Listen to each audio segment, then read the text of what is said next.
This phone was not made in one country. It is a product of a complex global network. It was assembled in China, but its origins are far more diverse. But it was designed in the United States, utilizing intellectual property from across the globe, and built using parts from everywhere in a machine that never sleeps. This is the real battlefield. No soldiers, only logistics and leverage. No soldiers, only supply chains moving with mechanical precision across the globe.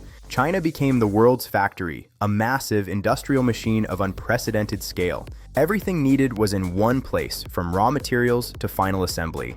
Speed became its ultimate advantage, turning prototypes into mass production in days. The US became the world's biggest buyer, fueling this engine from its checkout counters.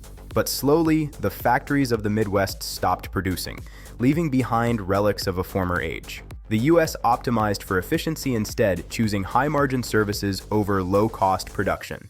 This locked the two economies together in a dense, inescapable web of trade and debt, until the system broke, revealing just how fragile these connections really were. Suddenly, nothing was available, and the world realized its extreme vulnerability. Because everything runs on chips, the silent, microscopic brains of the modern world. And most advanced chips come from one place, a high-stakes, concentrated production hub, a single point of failure in the entire global technological infrastructure. Meanwhile, the US leads in chip design, dictating the architecture from Silicon Valley. But China depends on advanced supply, and the gap in production remains a strategic hurdle. So access gets systematically restricted, lines of trade are severed, and everything slows down. The entire global system stutters. Because at the end of the day, China needs buyers to sustain its industrial engine, and the United States needs producers. Without the demand, the factories go idle. It is a continuous loop, production to export to consumption to capital, and back again. This is not competition, it's a systemic, unavoidable codependence. So they attempt decoupling, a China plus one strategy looking to Vietnam and India. But replication is slow, creating fragmented supply chains full of inefficiencies and friction.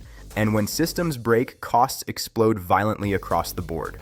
Decoupling has a massive, undeniable cost, a global wave of inflation. Now the battle shifts away from consumer goods and into strategic industries. China controls the raw materials that power the future, but the US controls the underlying technology required to refine them.